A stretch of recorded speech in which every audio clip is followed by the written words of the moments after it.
बिस्मिल्लाहिर्रहमानिर्रहीम। नाज़रीन अस्सलाम वालेकुम। मैं हूं आपका मेज़बान साबिर शाकिर वफाकी दारुल हुकूमत इस्लामाबाद से। कुछ ताज़ा तरीन इत्तलात और हम खबरें आपसे शेयर करते हैं। ईद की छुट्टियां भी ख़त्म हो चुकी हैं, हज की छुट्टियां भी ख़त्म हो चुकी हैं, हज कंप्लीट हो चुका है। आज़मीन हज हुज्जाज कराम जो कि अब बन चुके हैं, हुज्जाज कराम अपने अपने मुल्कों को वापस लौट रहे हैं। पाकिस्तान में भी हुज्जाज कराम वापस आ चुके हैं। 3 फ़्लाइट्स उनकी पहले दिन आई और इस तरीके से हुज्जाज कराम अपना फरीज़ा हज अदा करने के बाद अपने अपने घरों को वापस पहुंचना शुरू हो गए हैं। तो इस पे जिसने भी हज किया जी उनको मुबारकबाद, और उनसे हम ये दरख्वास्त करेंगे कि वो पाकिस्तान के लिए ज़रूर दुआ करें, और ख़ास तौर पे बाकी उम्मत मुस्लिम के लिए भी करें, लेकिन पाकिस्तान के लिए भी ख़ास तौर पे करें जो पाकिस्तान के हुज्जाज कराम हैं, क्योंकि वहाँ पे जो इस वक्त सिचुएशन है, इंसानी हकूक़ जिस तरीके से पामाल किए जा रहे हैं, चादर चार दीवारी का तहफ़्फ़ुज़ पामाल हो चुका है, आइन पामाल हो चुका है, अदालती फ़ैसलों को बेतौकीर किया जा चुका है, इंसानों को इंसान नहीं समझा जा रहा है, ख़वातीन की बेहुरमती की जा रही है, ख़वातीन जेलों में हैं। ये सारी सिचुएशन है, इस पे होना चाहिए। 10,000 से ज़्यादा सियासी कैदी इस वक्त जेलों में मौजूद हैं। तो बहरहाल इस पे भी दुआ करनी चाहिए, अल्लाह ताला पाकिस्तान की हिफाजत फरमाए और पाकिस्तान की मिलिट्री इस्टेब्लिशमेंट को, खास तौर पर कहूँगा फ़ौजी क़यादत को सही फ़ैसले करने की तौफ़ीक दे, क्योंकि जब तक वो सही फ़ैसले नहीं करेंगे जो ताकतवर लोग हैं, उस वक्त तक पाकिस्तान में कोई बेहतरी नहीं आ सकती। उसकी वजह यह है पाकिस्तान का जो इस वक्त सियासी बहरान है, आइनी बहरान है, मुआशी बहरान है, सहाफ़ती बहरान है और सिक्योरिटी सिचुएशन है, ये सब के सब की जिम्मेदारी सिर्फ और सिर्फ वो फैसले हैं जो ड्राइंग रूम में बैठ के जनरल बाजवा साहब ने किए और वहाँ पे बैठ के इक़्तिदार की बंदरबांट की और साजिशों के ताने बाने बुने। ये उस सारे क्या अब तक हम भुगत रहे हैं और ये पाकिस्तान के 25 करोड़ अवाम भुगत रहे हैं और पाकिस्तान को एक तबाही के दहाने पर ला खड़ा किया है और उन फैसलों ने। और अभी भी इस वक्त भी सबक नहीं सीखा जा रहा और अब भी ड्राइंग रूम में बैठ के, बंद कमरों में बैठ के फैसले करने की जो रवायत है उसको बरकरार रखा हुआ है। और जबकि पूरी कौम की नज़रें, क्योंकि तारीख़, अगर आर्मी चीफ ने आसिम मुनीर साहब से मैं यही कहूँगा कि अगर तारीख़ में उन्होंने अपने आप को एक अच्छे अल्फाज में ज़िंदा रखना है तो ख़ास तौर पे आर्मी चीफ और फिर उसके बाद आता है तमाम मुसल्लह अफ़वाज के सरबराहान को, chairman joint chief of staff committee को, उनको भी ये जाता है कि उनकी भी जिम्मेदारी है कि पाकिस्तान को एक साफ शफाफ इंतखाबात दें और पाकिस्तान के अवाम की उमंगों के मुताबिक उनको मुंतखब नुमाइंदे उनके होने चाहिए और नुमाइंदे मुंतखब करने का हक़ दिया जाना चाहिए। ये सब कुछ वो कर सकते हैं और उसके देर पर असरात मुरतब होंगे, लेकिन उसके लिए थोड़ी देर के लिए ज़ाती बोझ, इंतकाम, अनाद, ये जो है ज़ाती मफाद, इसको एक साइड पे रखना पड़ेगा, तब ये जाके होगा। तो पाकिस्तान में अगर इस्तेहकाम लाना है तो फिर पाकिस्तान के अवाम की ख्वाहिशात का भी एहतराम करना चाहिए। जब हम ये कहते हैं कि पाकिस्तान की फ़ौज और अवाम एक हैं तो वो गली बाती नहीं हो सकते। अगर पाकिस्तान के अवाम को कोई रिलीफ मिलेगा, उनको इंसाफ मिलेगा और तो ये हो सकता है कि पाकिस्तान के अवाम और फ़ौज एक हैं और वो को जहाँ से भी रिलीफ मिलेगा पाकिस्तान के अवाम उस तरफ देखेंगे। तो बहरहाल इस पे नज़र रखनी चाहिए और ये काम करते रहना चाहिए। अब आते हैं सूरत हाल क्या है। सूरत हाल ये है कि एक वफाकी वज़ीर बैरून मुल्क गिरफ्तार हो गए और फिर उनकी रिहाई कैसे हुई ये भी आपको बताता हूँ। ये इम्पोर्टेंट ख़बर है। तो इसलिए कि जब गवर्नमेंट्स हों, कमज़ोर हों, हुकूमतें कमज़ोर हों और फिर उसमें यही होता है, वरना कहीं ऐसा नहीं होता। बहरहाल सूरत हाल ये जी इस वक्त के पाकिस्तान की पॉलिटिक्स की बड़े अब आने वाली तेज़ी आने वाली है, क्योंकि अब कहा जा रहा है, कन्वे किया जा रहा है कि अब जी प्लान ए बी सी सारे प्लान ही मौजूद हैं, ए भी मौजूद है, बी भी मौजूद है, सी भी मौजूद है, इलेक्शन होना है नहीं होना, ये अब ड्राइंग रूम में बैठ के फैसले किए जा रहे हैं। पहले ही मैंने कहा कि आइन को तो पामाल किया जा चुका है, आइन पामाल हो चुका है, अदालती फैसले पामाल हो चुके हैं, जजेस की बेतौकीरी हो चुकी है, सियासतदानों की बेतौकीरी, सहाफ़ियों की बेतौकीरी, सबकी बेतौकीरी हो चुकी है और सबसे बढ़कर ये 25 करोड़ अवाम की बेतौकीरी हो चुकी है। लेकिन इससे क्या फ़र्क पड़ेगा? इससे कोई अच्छे नताइज निकलेंगे? अच्छे नताइज नहीं निकलेंगे। और इससे कोई प्यार मोहब्बत में इजाफा होगा? बिल्कुल नहीं होगा। अगर पाकिस्तान के अवाम और पाकिस्तान की फ़ौज को करीब लेके आना है तो फिर पाकिस्तान की फ़ौज को, पाकिस्तान की फ़ौजी क़यादत को फिर आइन और कानून के मुताबिक अपना किरदार अदा करना पड़ेगा। उसकी वजह क्योंकि इस वक्त अमेरिका की एक खबर आपसे शेयर करूँ, 2-3 खबरें आपसे शेयर करता हूँ फिर पाकिस्तान के, क्योंकि ताल्लुक पाकिस्तान से मौजूद है। नंबर 1 ये है कि अमेरिकी सुप्रीम कोर्ट का एक फैसला आया है और उससे प्रेसिडेंट बाइडन जो है वो काफ़ी परेशान है, बाइडन इंतजामिया। उसकी वजह यह है कि सुप्रीम कोर्ट ने सदर बाइडन की जो तालीमी कर्जों की मुआफ़ी की पॉलिसी थी वो मुस्तरद कर दी है और बाइडन इंतजामिया को 400 अरब डॉलर के मंसूबे के लिए कांग्रेस की तौसीक दरकार थी।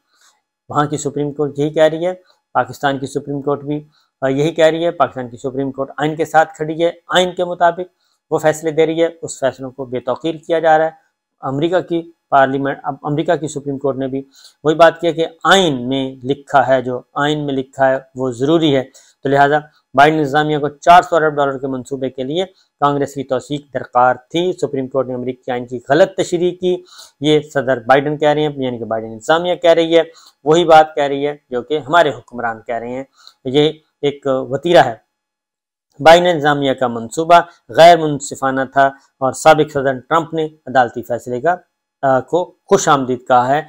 जो पाकिस्तान में हो रहा है वही अमेरिका में हो रहा है, ये है बात। अब फिर एक ब्राज़ील के सदर को जी कर दिया गया है, बैन कर दिया गया है 2030 तक, और उसमें उन्होंने जो इल्ज़ामात उन पे आए हैं वो उन्होंने कहा जी कि गैर मुल्की सफारतकारों से खिताब किया था, उन्होंने झूठ बोला था, मुआशरे में तफरीक डालने की कोशिश की थी, मुल्क को बदनाम करने के इल्ज़ामात थे। तो ये खबर पाकिस्तान में चलवाई गई और पाकिस्तान में जिन्होंने चलवाई है वो शायद इमरान खान साहब को इसी रास्ते पे चल के उनको सज़ा दिलवाना चाहते हैं, यानी कि हमारी मिलिट्री इस्टेब्लिशमेंट। तो मेरा ख्याल है कि मिलिट्री इस्टेब्लिशमेंट को सोचना चाहिए, सोच समझ के कदम उठाना चाहिए, क्योंकि ये हो सकता है जो इस वक्त रजीम मौजूद है उसको तो कुछ फ़ायदा हो जाए इस बात का। इमरान खान को कोई भी टीका लगाना चाहते हैं तो उसको तो फ़ायदा हो सकता है, ज़ाती फ़ायदा हो सकता है, अदरवाइज़ नहीं, ना ही इदारे को फ़ायदा होगा और ना ही पाकिस्तान को फ़ायदा होगा। इससे पाकिस्तान और पाकिस्तान की फ़ौज, पाकिस्तान के अवाम के दरमियान फासले बढ़ेंगे। बिल्कुल इसी तरीके से जैसे जुल्फ़िकार अली भुट्टो साहब को फांसी दी गई, फासले बढ़े, नफ़रत बढ़ी और आज तक वो बरकरार है।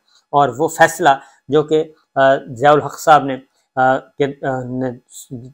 ऑनरेबल जज सुप्रीम कोर्ट ऑफ पाकिस्तान से लिया था कि एक कत्ल के मुकदमे में मशवरे के इल्ज़ाम में उनको फांसी दे दी गई थी, और फिर जजेस ने बता दिया था, और मरने से पहले बहुत सारे जजेस जो हैं वो गिल्ट तो होता है, ज़मीर पे बोझ होता है, वो बता गए कि हमारे साथ क्या हुआ था। तो वो आज तक वो फैसला, वो इक़दाम जो है वो पीछा कर रहा है। लिहाजा ये नफ़रतें जो है ना इसको ख़त्म करना चाहिए। हमारी मिलिट्री लीडरशिप को कहता हूँ दिल बड़ा करें, ज़रा थोड़ा सा दिल बड़ा करना चाहिए, और दिल बड़ा करके दिल गुर्दे का काम जिसे कहते हैं ना वो करना चाहिए। ये काम नहीं करने वाले होते, आप लोग चले जाएंगे, आप 2 साल 3 साल के बाद आप नहीं होंगे, और उसके बाद 4 साल कर लें ज़्यादा से ज़्यादा, तो उसके बाद जो खमियाजा है वो इंस्टीट्यूशन को भुगतना पड़ता है, वो फ़ौज को भुगतना पड़ता है, वो हमारे अफ़वाज पाकिस्तान को भुगतना पड़ता है, और आने वाली लीडरशिप जो मिलिट्री लीडरशिप है उनको भुगतना पड़ता है। बिल्कुल इसी तरीके से फैसला किया जनरल बाजवा साहब ने ड्राइंग रूम में बैठ के, ये तहरीक अदम एतमाद को मैनूवर किया गया, पॉलिटिकल इंजीनियरिंग की गई, ये सब कुछ हुकूमत का तख्ता उठा गया ड्राइंग रूम में बैठ के, और उन्हीं लोगों के साथ मिल के बैठ के जो लोग गालियां देते थे, जो धमकियां देते थे, ब्लैकमेल करते थे, उन्हीं लोगों के साथ मिल के ये सब कुछ किया गया। और वो तो चले गए, उनका तो प्लानिंग कामयाब नहीं हुई, उनके साजिशों के ताने बाने पूरे नहीं हुए, एक्सटेंशन नहीं मिली, वो तो चले गए। भुगतना किसको पड़ रहा है? पूरे के पूरे इंस्टीट्यूशन को भुगतना पड़ रहा है, पाकिस्तान के अवाम को भुगतना पड़ रहा है। और यही कुछ होगा कि इस वक्त जो गलत फैसले किए जाएंगे भुगतना आने वालों को पड़ेगा, क्योंकि आप लोग अपना टेन्योर पूरा करके चले जाएंगे, आपको तो शायद इससे कोई फ़र्क न पड़े, लेकिन ये देखिएगा कि आप सीना तान के चल सकते हैं। जनरल राहील शरीफ, मेरा ख्याल है अभी भी जनरल राहील शरीफ अगर मार्केट में, पाकिस्तान की गली बाज़ारों में चले जाएं, किसी भी मार्केट में चले जाएं, तो उनकी रिस्पेक्ट होगी, इसलिए कि उन्होंने अपने आप को आईनी किरदार तक महदूद रखा, और वो इज़्ज़त से अब वो सऊदी अरब में मौजूद हैं, इस्लामी फ़ौज की क़यादत उनके पास है। तो ये एक है।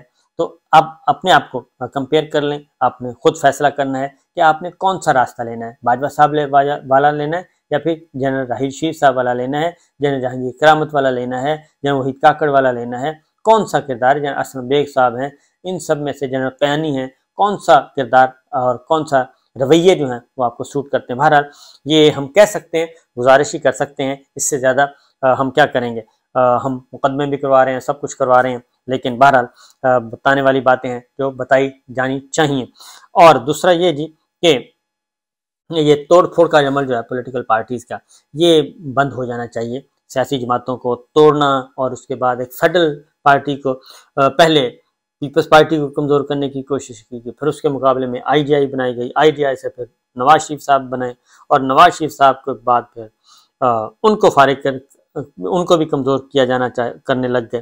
तो अब तक ये सारा सिलसिला चल रहा है, मुस्लिम लीग नवाज, पीपल्स पार्टी, अब पीटीआई की बारी है। तो बहरहाल जी ये सारी चीज़ें गौर करनी चाहिए। एक खबर मैंने आपके खासा आपके शेयर करूँ कि वफाकी वज़ीर मजहबी अमूर सेनेटर तलहा बहुत अच्छे इंसान हैं और बहुत अच्छे, यानी कि इस वक्त मौजूदा लॉट है उनके बारे में आज तक कोई ऐसी चीज़ नहीं आई। JUI से उनका ताल्लुक है, सेनेटर हैं। तो वो हज के दौरान वो मौजूद थे सऊदी अरब में और ख़ुद भी उन्होंने फरीज़ा हज अदा किया। इस पे उनकी गिरफ्तारी भी हुई है और उन्होंने खुद ही इसका डिटेल बताई है और उसकी वजाहत भी की है। उन्होंने कहा है कि जी ये निजी टूर ऑपरेटर्स के हवाले से ज़्यादा मुश्किलात मौसूल हुई थी और 19 लाख रुपए अदा करने वाले हरम शरीफ में लेते रहे और उसके बाद उन्होंने कहा कि डॉलर की कदर और कीमत में जो इजाफा कमी बेशी हुई, इसलिए हज महंगा जो है उसकी वजह वो खुद नहीं है। सऊदी हकाम उन्होंने कहा कि कुछ लोग मेरे पास जमा थे, कुछ लोग आए, हजूम इकट्ठा हो गया और सऊदी हुकाम ने उन लोगों को गिरफ्तार करना चाहते थे, लेकिन मैंने खुद को पेश कर दिया और उन लोगों को वहाँ से भिजवा दिया। मुझे गिरफ्तार किया गया और रात को 3 बजे छोड़ा गया। ये महज एक गलत फहमी थी। तो मैं ये कहूँगा कि बिल्कुल ये गलत फहमी हो सकती है, लेकिन ये हुकूमत अगर कमज़ोर हो और हमारे हुकूमत कमज़ोर है तो फिर इस तरह के वाक़यात होते रहते हैं और अगर हुकूमत तगड़ी हो तो फिर हुक्मरान तगड़े हों, साफ शफाफ हों, तो इस तरह के वाक़यात फिर नहीं होते। तो बहरहाल ये सेनेटर तलहा साहब के साथ हुआ, वफाकी वज़ीर मजहबी उमूर के साथ, जो कि नहीं होना चाहिए था। इस सिलसिले में इसको टेकअप करना चाहिए कि आखिर इतना बड़ा ये इंसिडेंट कैसे हो गया। एक वफाकी वज़ीर हैं और उनको कैसे गिरफ्तार किया गया और उस पर कैसे रात 3 बजे तक उनको रखा गया, उनको क्यों ये सब कुछ हुआ। तो दूसरी जानिब जी सूरत हाल ये है कि नजम सेठी साहब मुश्किलात का शिकार हैं और वो उनकी चेयरमैनशिप ख़त्म की जानी थी, लेकिन वो बदस्तूर डटे हुए हैं। जरदारी साहब की बात नहीं मानी गई और उधर एक तरफ एग्री किया गया, दूसरी जानिब ज़का अशरफ साहब के लिए एग्री किया गया, लेकिन फिर बलूचिस्तान से स्टे हो गया और अब नजम सेठी के दौर में जो भर्तियों का तमाम रिकॉर्ड है वो फ्राहम करने की हदायत की गई है। बार बार खतूत लिखे जा रहे हैं लेकिन उस पर अमल नहीं हो रहा। वफाकी हुकूमत ने Pakistan cricket board managing committee और के दौर का तमाम रिकॉर्ड मांग दिया है, लेकिन अभी तक नहीं दिया गया। बिल्कुल इसी तरीके से जैसे पार्लिमान ने रिकॉर्ड नहीं दिया था सुप्रीम कोर्ट ऑफ पाकिस्तान को। बहरहाल जी अब ये हफ्ता जो है इस हफ्ते से काम स्टार्ट हो जाएगा। इमरान खान साहब को गिरफ्तार करने की खबरें फैलाई जा रही हैं कि अब उनकी गिरफ्तारी होगी। परवेज़ खटक साहब आ गए हैं, कुछ और लोग आ जाएंगे, बयान देंगे, स्टेटमेंट देंगे, लेकिन इमरान खान साहब जो हैं वो बदस्तूर अपनी बात पर कायम हैं और वो कहते हैं कि जी गिरफ्तार करना है, गिरफ्तार कर लो, डिस्क्वालीफाई करना है, डिस्क्वालीफाई करो, जेल में डालना है, जेल में डाल दो, मैं कोई कंप्रोमाइज़ नहीं करूँगा। बिल्कुल वो कहते हैं कि कंप्रोमाइज़ नहीं होगा, सौदेबाजी नहीं होगी, असूलों पे कायम रहूँगा और अपनी पार्टी को इलेक्शन में भेजूँगा। अगर मुझे गिरफ्तार किया गया तो पार्टी मेरी भरपूर तरीके से इलेक्शन लड़ेगी और पार्टी ज़्यादा से ज़्यादा सीटें भी हासिल करेगी। उन्होंने एक इंटरव्यू भी दिया है। पाकिस्तान में बैन है, वो गैर मुल्की ज़राए अबलाग उनको हाथों हाथ ले रहे हैं, इंटरव्यूज़ दे रहे हैं और वो रोज़ाना अपेयर होते हैं। तो बहरहाल जी देखते हैं क्या होता है। ये था मेरा वीडियो लिंक। काफ़ी अरसे से मैं आपके साथ राब्ते में ही था, ऑडियो पे था, तो वीडियो लिंक से अब हमारा राब्ता बहाल हो गया है। तो इंशाअल्लाह ये सिलसिला चलता रहेगा। इजाज़त दीजिए, अल्लाह हाफ़िज़।